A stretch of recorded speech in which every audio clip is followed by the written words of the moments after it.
欢迎来到女明星新闻渠道，点击订阅频道，不要错过当天最热门的新闻。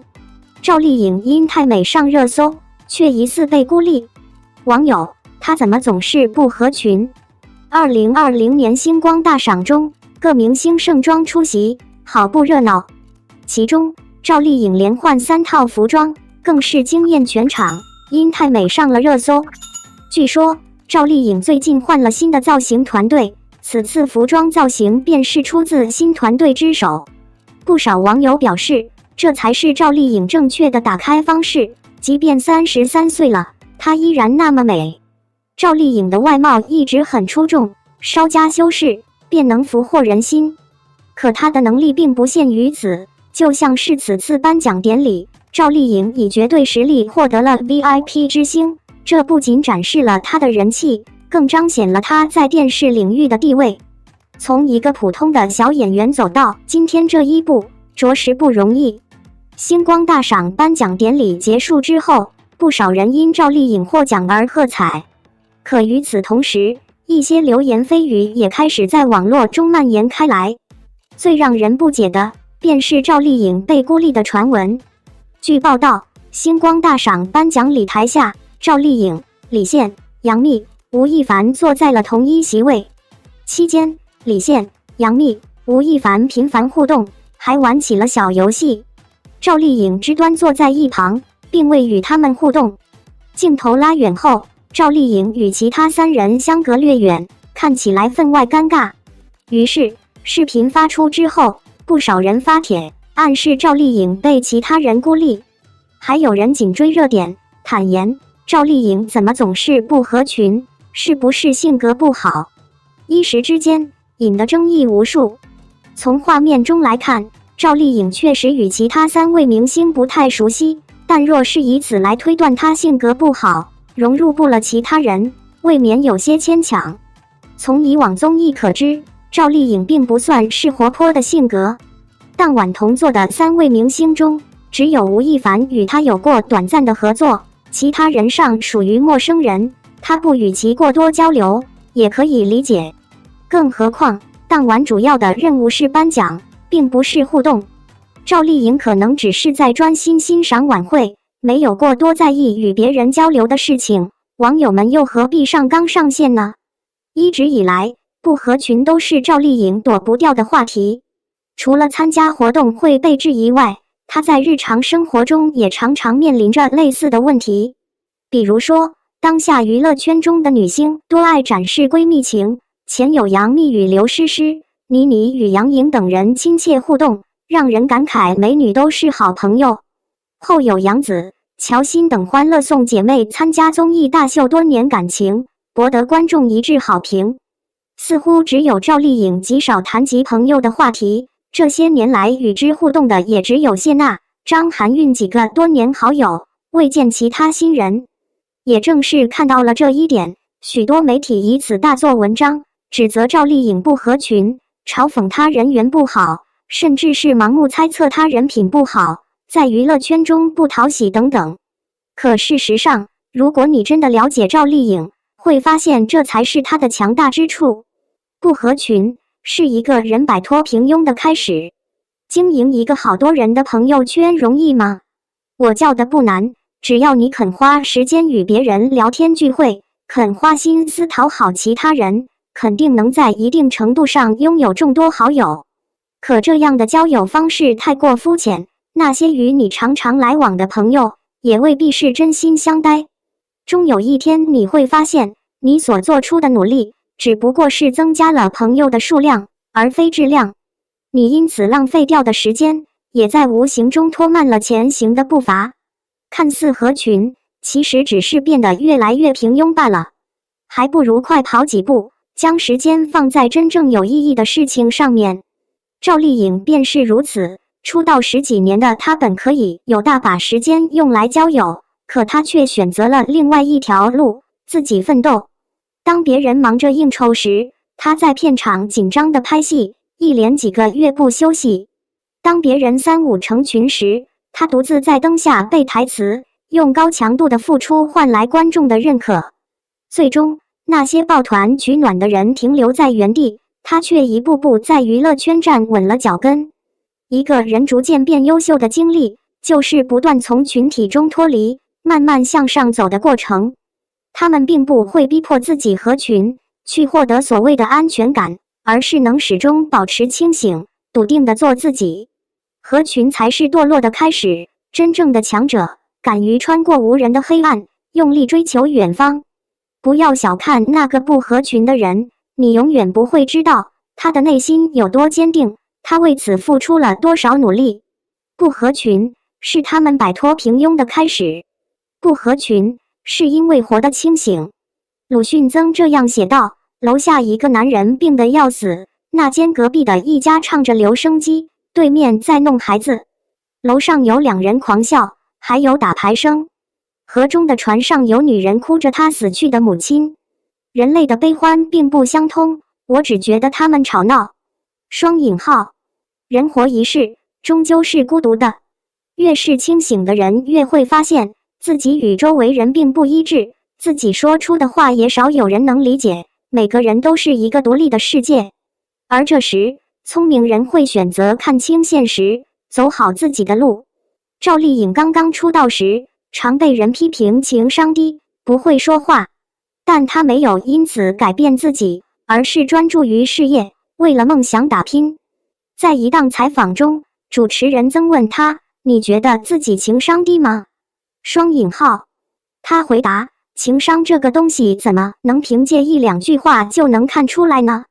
我只是多一些真诚，少一些套路。”双引号，是啊，赵丽颖很清醒。他明白自己真实的状态，不会因为别人的非议而动摇。之所以不常出面解释，是因为他无惧任何人的偏见，只想做自己。不管处于怎样的环境中，偏见都是难以避免的问题。愚昧的人会选择合群，逼迫自己化解别人的非议。可我们一生会遇到那么多的人，就算付出再多的努力，也堵不住悠悠之口。与其迎合别人做一个自己不喜欢的人，还不如看淡偏见，按照自己的想法活着。不合群的人往往更加清醒，他们不强求世人的理解，只希望无愧于心。他们向往桥那头的灿烂，绝不会因为害怕别人的嘲笑而迟迟不肯动身。他们走了一条孤独的路，却比任何人都明白自己的终点有多繁华。这个世界上，每个人都有自己的活法，但大多数时候，盲目从众只会抹灭你的独特性，只坚定自我，才会慢慢实现心中的理想。真正的英雄，往往都是孤独。可正是这份不合群，让他们摆脱平庸，获得成功。正是这份清醒，让他们不断充实着自己。人这一辈子最重要的，不过是取悦自己罢了。我们所能做的，只有像赵丽颖一样孤独而坚定地前进，在自己的世界里乘风破浪。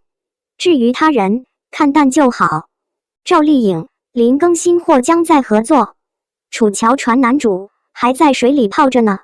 一则赵丽颖和林更新或将合作仙侠剧的消息迅速发酵，有博主爆料称，二位或将一同主演《九路飞香》小说改编的《与凤行》。参照目前85花、90花、95花甚至00花几乎人手一部仙侠剧的情况，赵丽颖回归古偶领域拍摄仙侠剧作，并非没有可能。毕竟，数年之前让赵丽颖炙手可热的《花千骨》就是典型的仙侠虐恋。消息传出之后，各路网友好奇的点在于，赵丽颖如果和林更新再合作，难道不是应该先将对方从水里捞起来吗？两位上一部作品《楚乔传》大结局处，林更新饰演的宇文玥坠入湖中，一泡好多年。数年中，坊间多次有传闻表示剧作将出第二部，但数年过去，始终没有确切消息，每每导致网友调侃：多少年了，宇文玥还在水里泡着呢。此后，赵丽颖又和楚乔传的出品方画策合作了《有匪》，却依旧没有要打捞宇文玥的消息。如今二位当真会联袂重续古偶前缘吗？首先，赵丽颖转型趋势明显。赵丽颖产后复出，接下的第一部剧作《有匪》依旧是古偶剧作，但此后他的多部作品都透露出明显的转型意图。《幸福到万家》改编自张艺谋导演的《秋菊打官司》，内容是标准的正剧模式。阿奈原著《破冰行动》导演执导的《野蛮生长》也更接近正剧。迷雾剧场中的《谁是凶手》则是标准的本格刑侦剧作，赵丽颖在其中饰演悲剧的非典型反派沈玉。种种举动都显示出赵丽颖试图跳出偶像剧言情剧圈子的决心。当然，左手正剧，右手偶像剧也并不矛盾。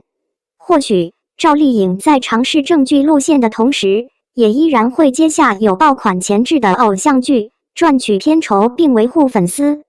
众所周知，如今贵圈冷清，一线艺人的片酬也大幅度下降，一部戏就能斩获天价片酬的时代早已经过去了。没有说赵丽颖曾经有天价片酬的意思，但这种状况的反面则是行情不景气，艺人选择面狭窄，能不在家抠脚已然算幸运。如此情况下，一切都有可能发生。至于林更新，这几年在偶像剧领域的表现非常一言难尽，合作吴谨言的《砍价女王》又俗套又难看又拖拉，一度创下豆瓣低分纪录。曾几何时，林更新是徐克导演影片中的御用男演员，从智取威虎山到狄仁杰系列再到西游故事里都有他。被认为是资源炙手可热的林更新，如今屡屡被批似乎沉溺于在偶像剧的舒适圈里混日子。